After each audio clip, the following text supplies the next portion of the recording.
Hello நேயர்களே, இன்னைக்கு நம்மளோட இந்த ஆழ்ந்த அலசல் பகுதிக்கு உங்களை வரவேற்கிறேன். இன்னைக்கு நம்ம ஒரு ரொம்ப முக்கியமான விஷயத்தை பத்தி பேச போறோம். ஆமா, குறிப்பா பெண்களோட ஆரோக்கியத்துல மருத்துவ உலகத்தையே புரட்டி போட்ட ஒரு பெரிய திருப்பு முனையை பத்தி தான் இன்னைக்கு நாம அலச போறோம். எக்ஸாக்ட்லி. பல வருஷமா பாத்தீங்கன்னா லட்சக்கணக்கான பெண்கள் தங்களோட சினைப்பையில, அதாவது ஓவரியில தான் ஏதோ பெரிய கோளாறு இருக்குன்னு நினைச்சு அடிக்கடி ஹாஸ்பிட்டலுக்கு போயிட்டு இருக்காங்க. மாசம் அல்ட்ராசவுண்ட் ஸ்கேன் எடுக்கிறதும் அதுல தெரியற சின்ன சின்ன நீர்க்கட்டிகளை பார்த்து பயப்படுறதும் ஒரு வழக்கமாவே ஆயிடுச்சு இல்லையா? கரெக்ட். ஆனா ஒருவேளை அந்த சினைப்பை ஒரு வில்லனே இல்ல, அது உடம்புக்குள்ள நடக்கிற வேற ஏதோ ஒரு மாபெரும் விபத்தோட அப்பாவி பலிகடான்னு சொன்னா உங்களால நம்ப முடிகிறதா நேயர்களே? கேட்கறதுக்கு கொஞ்சம் ஆச்சரியமா தான் இருக்கும், ஆனா அதான் உண்மை. இத்தனை காலமா மருத்துவ உலகம் PCOS, அதாவது பாலிசிஸ்டிக் ஓவரி சிண்ட்ரோம் அப்படின்னு சொல்லிட்டு இருந்த பேரை இப்போ மாத்திட்டாங்க.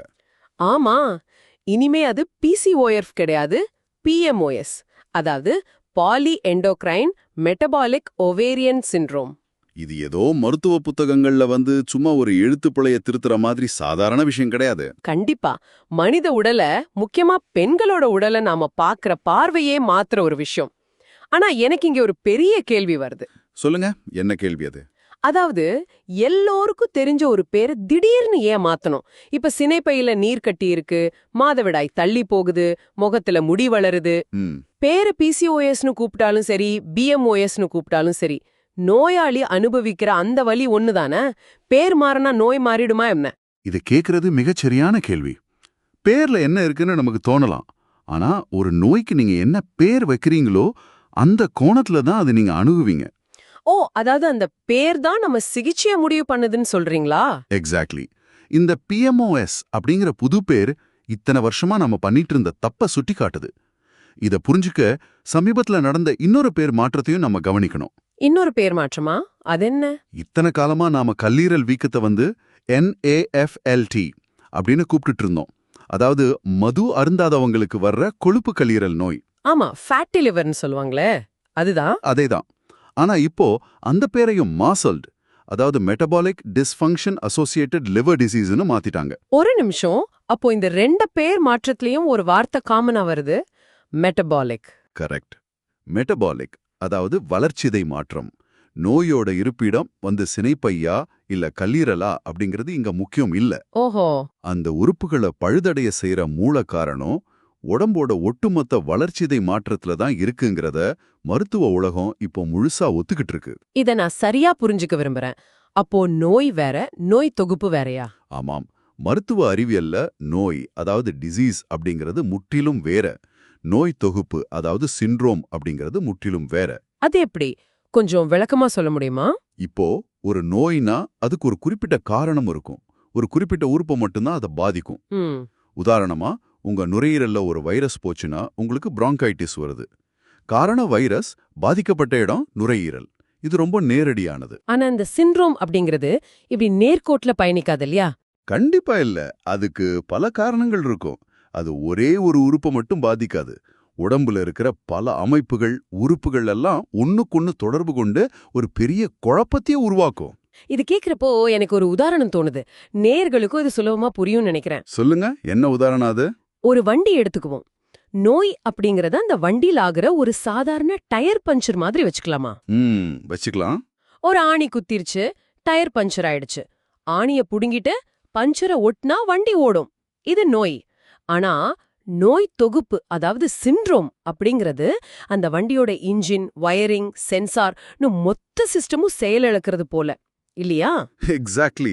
ரொம்ப அருமையான ஒப்பீடு. அதாவது இன்ஜின் பழுதாகி அதனால பிரேக் லாக் ஆகி அப்புறமா டயர் வெடிச்சா நம்ம டயரை மட்டும் திரும்ப திரும்ப மாத்திட்டு இருக்கிறதுல எந்த அர்த்தமும் இல்லல்ல.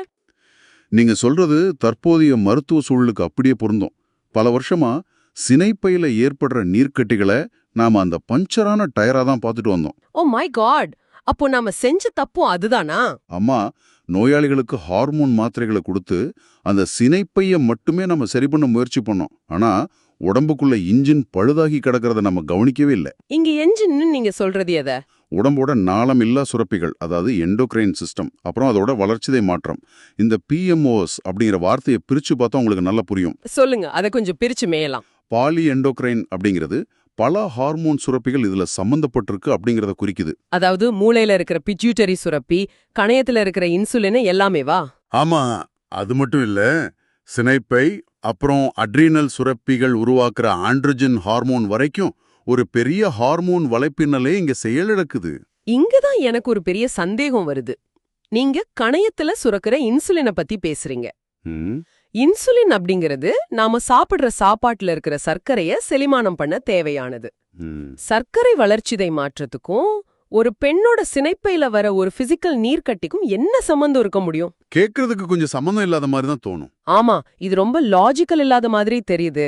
கணையத்துல வர்ற பிரச்சனையை எப்படி சினைப்பைய தாக்கும்? இதுக்கு பின்னாடி இருக்கிற அந்த பயாலஜி என்ன? இதை நாம கொஞ்சம் ஆழமா பார்க்கணும்.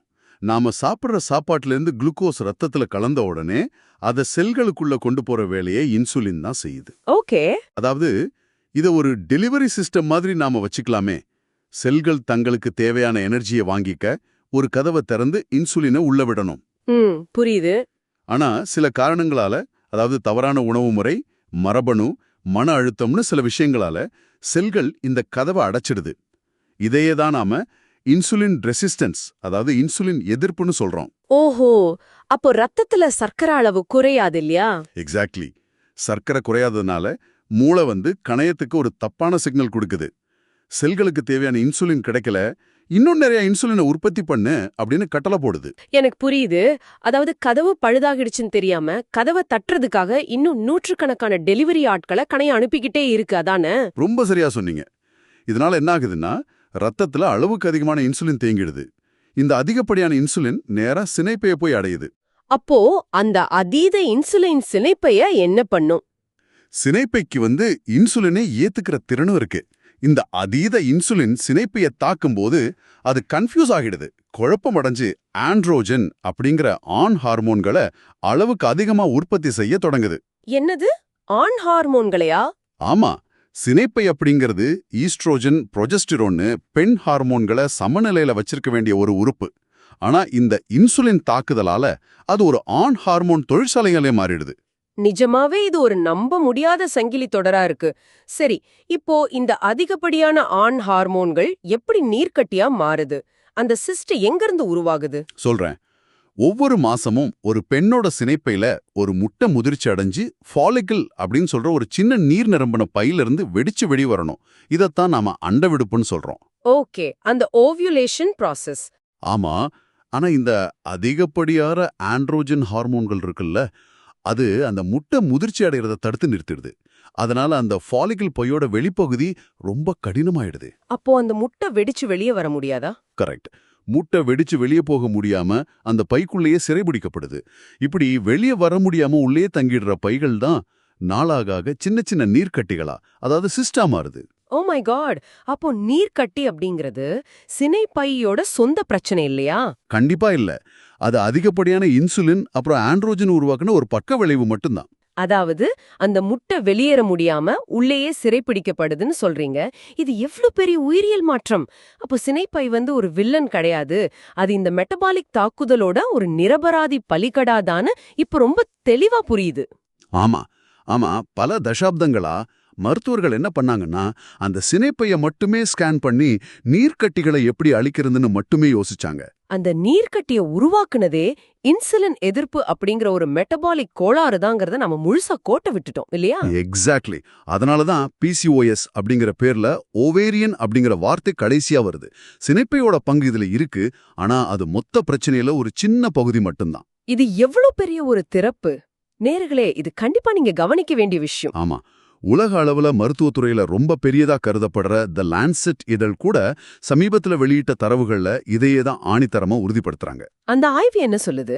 இந்த நோயை சினைப்பை பிரச்சனையா பார்க்கறத நிறுத்திட்டு இத ஒரு ஹோல் பாடி மெட்டபாலிக் டிஸ்ஃபங்க்ஷன், அதாவது முழு உடம்போட வளர்சிதை மாற்ற கோளாறா நம்ம அணுகணும்னு அதை பரிந்துரைக்குது. ஓ, அப்போ உடல் பருமன், நீரிழிவு நோய் எல்லாம் இதுல வருமா? கண்டிப்பா. உடல் பருமன், டைப் 2 டயபிட்டிஸ் வர்றதுக்கான ஆபத்து, இருதய நோய்கள், அப்புறம் மனச்சோர்வு, இது எல்லாமே இந்த PMOஸோட ஒரு அங்கமேதான்னு அந்த தரவுகள் சுட்டிக்காட்டுது. அப்போ சினைப்பைய மட்டும் பாத்துக்கிட்டு இருந்தா எதிர்காலத்துல ஒரு பெண்ணுக்கு வரப்போற நீரிழிவு நோயையோ இல்ல மாரடைப்பையோ நம்மால தடுக்க முடியாது இல்லையா?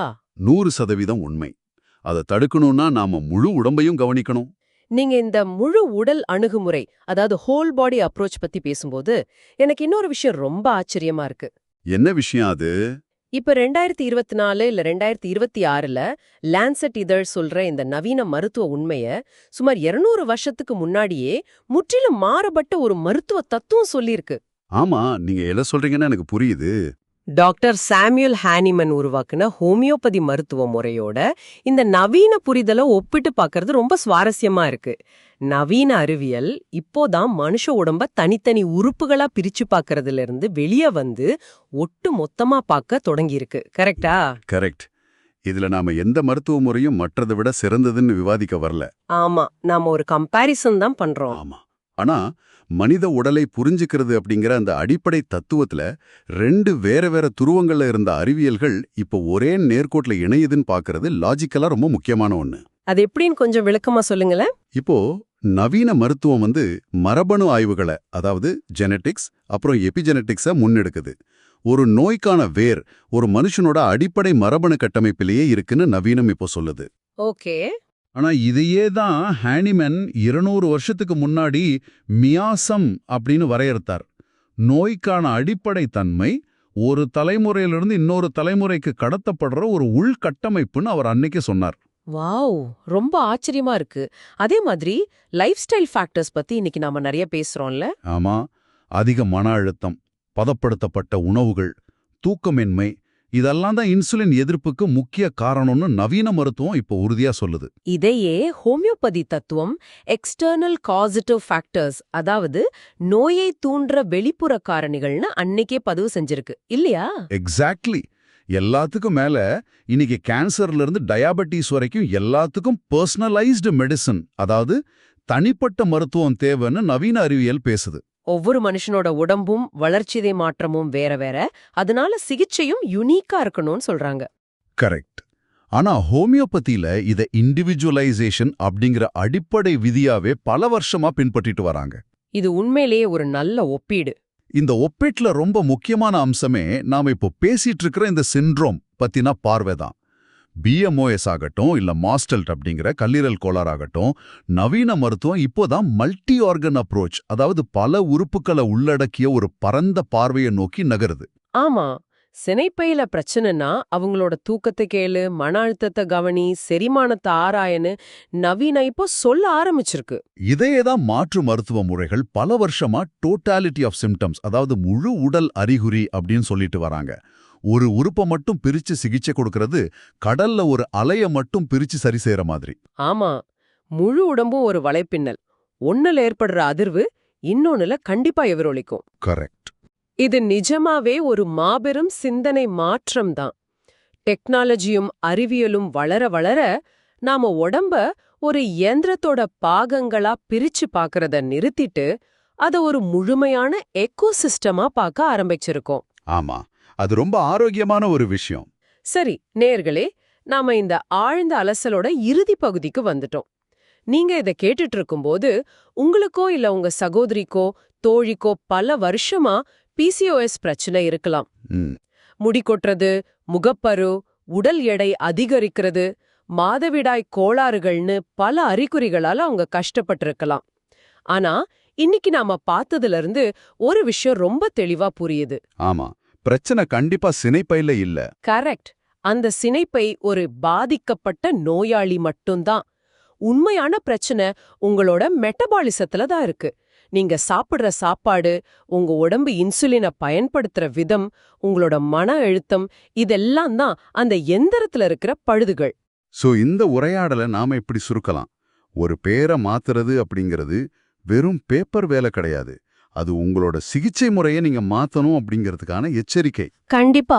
நீங்க இன்சுலின் எதிர்ப்பு சரி பண்ணாம வெறும் ஹார்மோன் மாத்திரைகளை மட்டும் ஒழுங்கிட்டு இருந்தீங்கன்னா அது வண்டியோட இன்ஜினை அப்படியே விட்டுட்டு டயரை மட்டும் திரும்ப திரும்ப மாத்துறதுக்கு சமம். அப்ப அவங்க என்னதான் பண்ணணும்? முதல்ல உங்க வாழ்க்கை முறையை மாத்துங்க. உங்க தூக்கத்தை முறைப்படுத்துங்க. சர்க்கரை அப்புறம் பதப்படுத்தப்பட்ட உணவுகளை தவிர்த்துட்டு செல்களை மறுபடியும் துறக்க வைங்க. இன்சுலின் அளவு குறைஞ்சா ஆட்டோமேட்டிக்கா ஆண்ட்ரோஜன் குறையும். ஆண்ட்ரோஜன் குறைஞ்சா சினைப்பை அதோட இயல்பான வேலையை மறுபடியும் தொடங்கும் இல்லையா? எக்ஸாக்ட்லி. அந்த சிறைப்பிடிக்கப்பட்ட முட்டைகள் தானாகவே விடுவிக்கப்படும். ரொம்ப ரொம்ப தெளிவான விளக்கம். உடம்போட கெமிஸ்ட்ரி எப்படி ஒன்னோடு ஒன்னு பிணைக்கப்பட்டிருக்குங்கிறத இதை விட சிறப்பா புரிஞ்சுக்க முடியாது. உங்க வண்டியோட இன்ஜினை பாதுகாக்கிறது உங்க கையில தான் இருக்கு. ஆமா. சரி, இன்னைக்கு நம்ம அலசல முடிக்கிறதுக்கு முன்னாடி நேயர்கள் சிந்திக்க வேண்டிய ஒரு ஆழமான கேள்வியோட நம்ம விடைபெறலாம்னு நினைக்கிறேன். நிச்சயமா. இது ஒரு கேள்வியாவே நான் நேயர்கள் முன் வைக்கிறேன். நேயர்களே, இன்னைக்கு சினைப்பையோட பிரச்சனைன்னு நினைச்ச PCOS ஒரு வளர்ச்சிதை மாற்ற கோளாறான BMOS-ஆ மாறிடுச்சு. மது அருந்தாதவங்களுக்கு வர்ற கல்லீரல் பிரச்சனைன்னு நினைச்ச NAFLD வளர்ச்சிதை மாற்றத்தோட இணைக்கப்பட்டு மாஸ்டில்டா மாறிடுச்சு. மருத்துவ உலகத்துல இப்போ அல்சைமர்ஸ்னு சொல்ற மூளை சார்ந்த மறதி நோயை கூட டைப் 3 டயபெட்டிஸ்னு கூப்பிட ஆரம்பிச்சிட்டாங்க. ஓ மை காட், நிஜமாவா? ஆமா, எல்லாமே மெட்டபாலிசத்தை நோக்கியதான் பயணிக்குது. அப்போ ஒரு நிமிஷம் யோசிச்சு பாருங்க.